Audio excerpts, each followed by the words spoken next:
If you are new to investing and you don't know what to invest in, you should take a look at VOO, Vanguard S&P 500 ETF. This ETF basically takes the top 500 companies and you're just invested into basically those top 500 within this ETF here, VOO, with the current price being 528. I already have this set up from our previous video that the best dip opportunity, in my personal opinion here, is between the 100 and 200 EMA on the daily chart. Now, of course, if you're long term and you're just dollar cost averaging, you can go ahead and just do it on a monthly basis without like taking a look at VOO or any ETFs. But if you are looking at like the best dip opportunities, as you can see, every time we drop down below the 50 EMA, that would be a good dip opportunity. If we drop below the 100 EMA, which is this yellow line, this is the exponential moving average. Dropping below the yellow line, that's even a better entry, right? And if we get close to the red line, that would, in my opinion, be one of the best entries. So here we are today. This is the daily chart.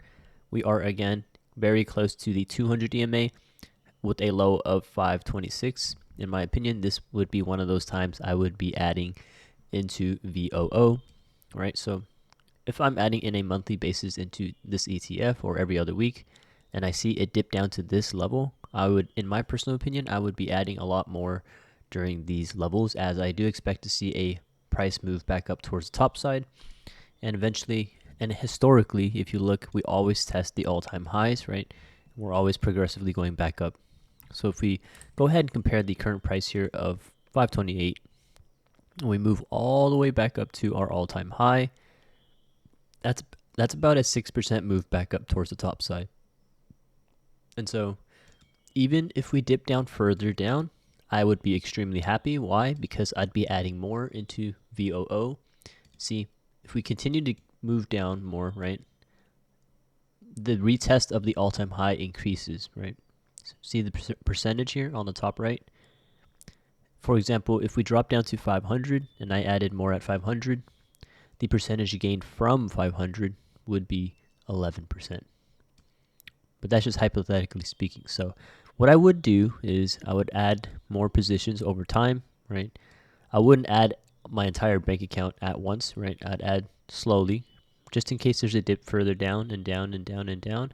That's where I would add a little bit more and more and more and more. Because long term, right, if you're invested into the ETF, you're typically just holding this for basically a really long time. And taking a look at this from the weekly point of view, this is the weekly chart. It's possible that we might get a test down to the 50 EMA. It's happened before, and it rarely touches the 200 EMA. But the 50 EMA here is going to be at 514. That's just something to keep an eye out for. 514, and again, current price here at 527 as of March 4th. Back into the daily chart though, if we're looking at this from a daily chart point of view, I would be happy and glad to be adding at this level. And of course, if it does drop down to 514 or even lower, possibly 490, 500, you already know what I'm doing. I'm adding into the ETF here.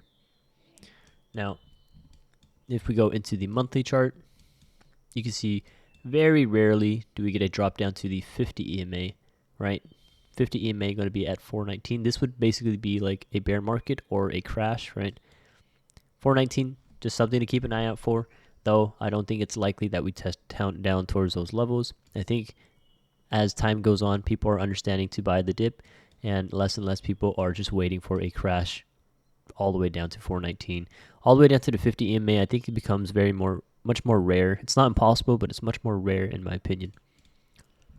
If you're looking for a community to talk about stocks with, ask questions, learn, and share due diligence, you can join our Discord. It's free to join. There's over 32,000 members there.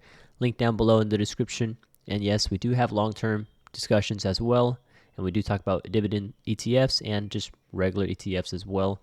If VOO is something in your interest, come on into the Discord, talk about it with us. Let us know your average. Let us know how many shares you've been buying or how long you've been holding VOO or any other ETF for. Always happy to have new members and also experienced member onto the Discord. Now, if you're looking for our live entries and exits on stocks and options, so this is more of like the day traders, the swing traders, and possibly some like long-term traders as well. You can join if you still want to view some long-term trade ideas feel free to join our Patreon. We currently have a 90% off permanent discount as we're celebrating our 5-year anniversary. So all the current members and all members that are joining, you can join for a 90% off permanent discount. This is for all the early supporters for our 5-year anniversary. You can go ahead and join for a 90% off discount and keep it and cancel anytime. Okay. Thanks for watching, you guys, and we'll see you on the next video for VOO ETF. This is just a quick update, and I do think we will get a all-time high test again. Just for the time being, keep an eye out for a dip opportunity. And again, I personally would not mind adding at this level. Just note that if it does drop further down, I'll probably be adding more into this ETF. Thanks for watching, you guys, and of course, see you in the next video.